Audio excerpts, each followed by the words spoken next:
Over 10 years after the first human invasion on Pandora, chief of the Omaticaya clan Jake lives happily at peace with his wife Neytiri and their kids. Netayam, Loke, and Took are their biological children, but they've also adopted two. There's Kiri, who was born from Grace's comatose avatar, and Spider, a human boy. Spider had been born on the human military base during the invasion and cryostasis hadn't been an option for a baby, so he couldn't be taken back to Earth with the others. Because he was raised by Jake and his family, Spider considers himself more Na'vi than human, but Neytiri is still wary of him because he's the son of the enemy. One evening, the family looks up to the sky and is devastated to discover that humans are returning to their planet, destroying everything on their path as if they hadn't learned their lesson. 1 year later, in one of the many human spaceships that are orbiting the planet, the army is transforming their soldiers' minds into newly hatched avatar bodies. One of them doesn't take his awakening well until he's explained what's going on. It's Colonel Quaritch, who died during the first invasion. New Quaritch watches a tape left by himself explaining they copied his memories into the system so he could be cloned after death, and now his mission is to get revenge on Jake for defeating them last time. Meanwhile, Jake and his clan warriors have organized a guerrilla operation to keep the humans from going far with their plans, mostly by attacking their supply lines.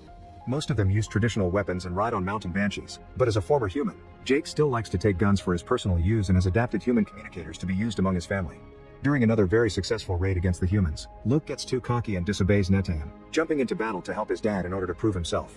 Netayam goes after him, and this reckless action causes both kids to end up under fire when a human ship fights back. Luke jumps out of way just in time, but Netayam gets hurt and Jake has to rescue him from a pile of debris. When they return home, Jake scolds his sons for their actions and grounds them. Neytiri tries to remind her husband not to be so hard on them because they're kids, but Jake is afraid of losing them, so he needs to be strict to keep them safe. Sometime later, the siblings go visit Max, one of the few human scientists that betrayed the military and joined the Pandora defense team. He and his buddies have a small lab where they keep Grace's comatose body, and Kiri likes visiting her. She also likes to watch her video logs of when she was still in a human body. Kiri's siblings tease her for not knowing who her dad is, but Spider thinks maybe not knowing is for the best, because he hates the fact he's a spawn of the enemy. In the meantime, Quaritch and his team of avatars land on the new human base in Pandora, where they learn that, thanks to their new advances in technology, humans are settling down at triple the speed compared to a decade ago. Once they get properly armed, the team goes to explore the forest, where they find machine parts left from the last invasion, and Quaritch is shocked to see the reminders of his previous body. At the same time, all of Jake's kids except for Netayam are in the area having some fun, but they immediately hide behind the plants when they see the enemy arrive. Luke lets his father know through the communicator and receives orders to leave quietly, but as soon as the siblings try to move, they're ambushed by Quaritch and his team. Quaritch immediately can tell these are Jake's kids because their fingers mark them as half-breed, but the biggest surprise is to see Spider, who turns out to be Quaritch's son. Since Quaritch and his team now have to wait to be picked up, this gives Jake and Neytiri the chance to approach them in the darkness after telling Netayam not to interfere. Neytiri makes an animal-like sound to alert the children of her presence before she and Jake begin killing soldiers from the shadows, and the kids know to immediately bite their captors and run away. Quaritch recognizes Neytiri's arrows and taunts her to get her location, but Netayam decides to join the fight just in time to save his mother.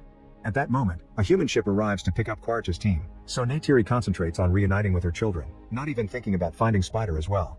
This allows Quaritch to take the boy with him when he escapes. At the human base, Spider is put on an interrogation machine, but he withstands the pain and doesn't say a word. Quaritch tries the gentle approach instead, telling the kid he may have Quaritch's memories but he's a different person that would love to bond with his son, effectively convincing Spider he may not be that bad after all. When the family returns home, Jake tells Neytiri they should go away. Neytiri refuses to leave her people behind, but Jake explains Quaritch wants specifically them, so it'll be safer for the clan without their presence. After Jake chooses a successor, the clan goes through the traditional ritual to pass off the chief mantle, and the family gets to leave for the Metkayina coast. Here, the local clans have adapted to the aquatic habitat and can stay longer underwater without breathing. When the family arrives, Chief Tanawari and his wife Ronal are wary of them because of their human blood and the possibility of the war following them here, but Jake swears they weren't followed, and since tradition demands shelter to be given to anyone in need, the family gets to stay. Tanawari asks his children to act as guides, and while his son Onung wants nothing to do with them, his daughter Rhea gladly shows them around. From then on, Jake's family works hard to adapt to the reef life, learning things like riding aquatic creatures called alu and tricks to teach their bodies to be underwater for longer periods of time. It takes them a few tries to get it right, but to everyone's surprise, Kiri doesn't need to learn any extra tricks. She naturally can stay underwater all she wants and she instantly develops a bond with all the creatures of the sea. Meanwhile, Quaritch's team begins taking Spider on their exploring missions, assigning him as their official interpreter. Spider also takes them to a nest of ikrins, dangerous flying creatures that can't be tamed by just anyone. Quaritch gives it a try anyway, confronting the creature to prove himself in combat and accidentally causing them both to fall off the cliff. The team thinks Quaritch is dead and they're ready to return to base, but at the moment, Quaritch makes a triumphant return by riding the tamed ikrin. Back on the reef, Kiri continues to bond with the sea, prompting Onung and his friends to make fun of her for being a weirdo. Luke comes to her defense and Netayam quickly follows him to try to keep things diplomatic, but Luke is too hot-headed and starts a fight anyway, so Netayam has no choice but to help. When the adults finally come to pull them apart, Jake scolds his sons for their actions. He's frustrated by the constant teasing as well, but they have to endure it because they're guests here and they can't afford to be kicked out. Neytiri tries to comfort Kiri, who is upset over the fact she's different even biologically, as proven by a section of her face that she keeps hidden under her hair. Afterward, Lok follows his father's orders and apologizes to Aonung and his friends for the fight. Aonung accepts the apology and takes Lok to a special remote area to teach him how to fish underwater. But while Lok is concentrating on his prey, Aonung and his friends leave because this had been a prank all along. Now Lok's stranded and has to figure out how to come back, but his thoughts are suddenly interrupted when he's hit by a giant sea predator. Lok quickly goes underwater to swim away and hide under the coral, but soon he begins running out of air and has to come out. The predator comes after him as soon as it sees him, but suddenly, a bigger whale-like creature called a tulkun shows up to defeat the predator right as Lok passes out. Seconds later, Lok wakes up on top of the tulkun, who has saved him from drowning.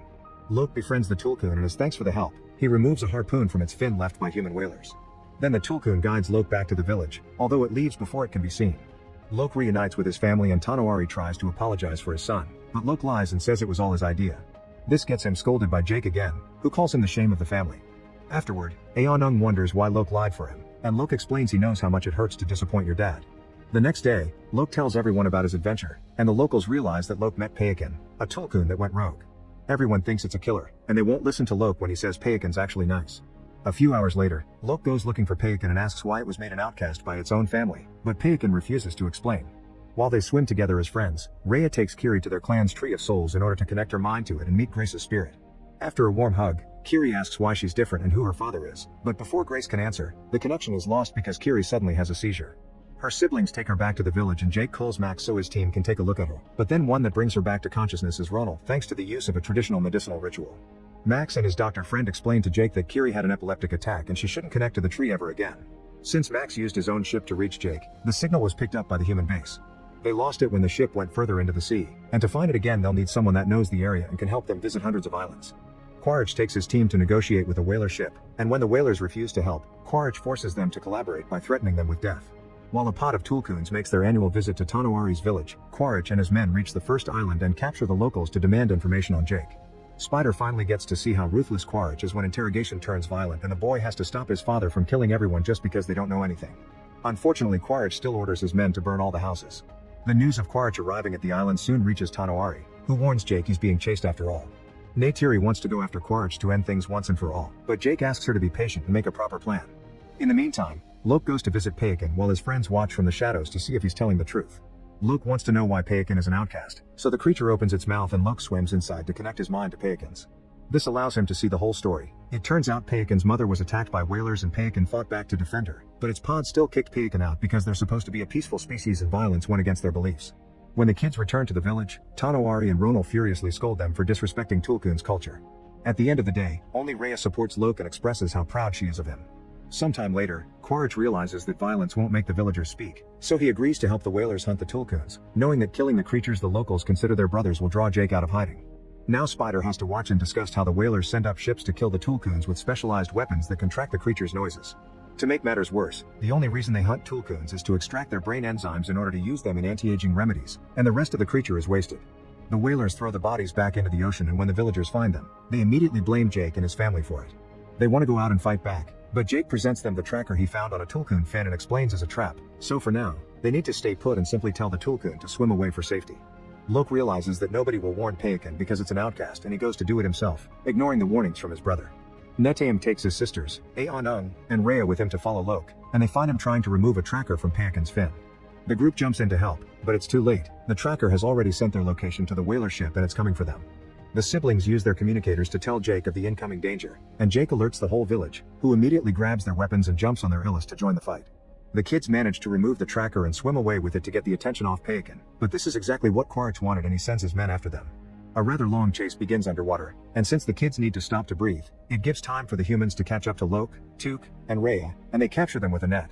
As soon as Spider sees his siblings being brought abroad, he tries to fight to rescue them, but he's quickly overpowered by the humans and sent back inside while the kids are to tie the railing. At that moment, Jake and the rest of the villagers show up, but they quickly stop themselves from attacking when they realize their kids are hostages. Quaritch takes Lok's communicator and asks Jake to come alone if he doesn't want to lose his kids, but as Jake begins to come closer, suddenly Payakan shows up and jumps over the ship to land on top of it, destroying it with its fins and tail. It also keeps pushing away the soldiers because the bullets do nothing to it. Now the humans are distracted away from the kids. Jake calls the others to attack the ship, and the whalers turn around their boats to attack Payakan with harpoons, causing it to return to the water. A fierce battle begins between Na'vi and humans, and the Na'vi quickly gain an advantage thanks to their creatures being able to move faster in the sky and hide underwater. Kiri uses her bond with the sea life to send the plants after the submarines, and when the main ship begins catching fire after a boat crashes against it, Spider takes advantage of his position inside to activate the fans and spread the fire all over the vessel. He also begins to destroy the control panel. The ship eventually comes to a stop and begins filling with water. Meanwhile, Jake is going one-on-one against Quaritch. At first they use their weapons, but Jake runs out of bullets and sends his Icon to attack Quaritch's, which causes both of them to fall into the sea. The whalers go after Payakan, shooting a harpoon with a steel rope at its end, but Payakan does another jump and uses that same rope to destroy the boat. At the main ship, Netayam finally manages to come aboard and free his people. The girls jump into the water, but Loke wants to rescue Spider, so Netayam has to stay to help his brother. At that moment, one of the soldiers captures Kiri and brings her to the ship to tie her up as well. Thus Tuke convinces Rhea to return to rescue her. As soon as they reach the ship though, Quaritch shows up, pushes Rhea back into the water, and captures Tuke as well. The humans are already leaving the sinking ship, meaning it's easy for Loke and Netayam to sneak around and attack them by surprise. As soon as Spider sees them, he joins the fight and reunites with his brothers, but soon they have to run because more soldiers show up, opening fire on them. Netayam makes his brothers jump into the water while he holds the soldiers back with his own weapon. This allows for Rhea to show up in her Alu and offer a ride. They wait for Netayam to join them, but when their brother finally jumps into the water too, it's revealed that he got wounded by a bullet. The group immediately takes him to a small island so Jake and Neytiri can look at him, but unfortunately, Netayam dies in their arms. At that moment, Quaritch contacts Jake to tell him he has his daughters and once again asks him to come alone. Jake sends Neytiri away on her Banshee as backup, then returns to the ship with Spider as his guide. Loke is supposed to stay behind, but once again he disobeys orders and goes back to the ship too. The soldiers are in position waiting for Jake at the front, but Spider shows Jake how to sneak inside unseen, giving him the chance to throw a grenade and start a fire. Chaos and confusion follow the explosion, and this is used by Jake and Neytiri to jump in and begin killing soldiers all over the place. Neytiri is in berserker mode because of her grief, and it makes Spider too scared to approach her since he looks like the enemy. Jake manages to reach Tuke and free her, but Kiri is missing. It turns out Quaritch saw him coming and grabbed Kiri to use as a hostage. This makes Jake drop his weapons and Spider come out of hiding to beg for Kiri's life, prompting Neytiri to jump in as well to grab Spider as her own hostage. She wants to trade a child for a child, and when Quaritch at first says he doesn't care, Neytiri hurts Spider to prove she means it, causing Quaritch to release Kiri to save his son. Neytiri immediately takes all her children to the water to escape, but Jake decides to stay behind to fight Quaritch, otherwise he will return with backup. While the men get into a fierce hand-to-hand battle, the sinking ship goes so deep that it begins turning around and traps Jake, Quaritch, Neytiri, and Tuke inside. Kiri and Spider manage to stay out, and when Loke shows up looking for his family, the three of them split to cover more ground. Kiri uses her bond with the sea creatures to use as guides to find Neytiri and Tuke, and these very same creatures are the ones to escort them out of the ship. Meanwhile, Jake finally puts Quaritch in a dangerous hold and finishes him, leaving the body to sink into the sea. After fighting so long underwater he's out of air, but Loke finds him and guides him to a room with some sass to breathe as he reminds him of Rhea's breathing exercises. Spider is also searching and comes across Quaritch, who isn't dead, just unconscious. After lots of internal struggling, Spider decides he can't leave him there and drags his father back to the surface. Payakan also makes a return to rescue Loke and Jake. This act of heroism finally makes Jake tell Loke he's proud of him. While the two of them reunite with Neytiri and the girls, Spider leaves Quaritch on an island and watches his Icon come to the rescue. When Quaritch wakes up, he tries to make Spider escape with him, but Spider ignores him and jumps back into the water to reunite his family. Sometime later, the family gives Netayam a burial following the traditions of Tanuari's clan. Once the ritual has been properly finished and Netayam is one with nature, Jake and Neytiri connect their minds to the Tree of Souls. This way they get to visit Netayam's soul one last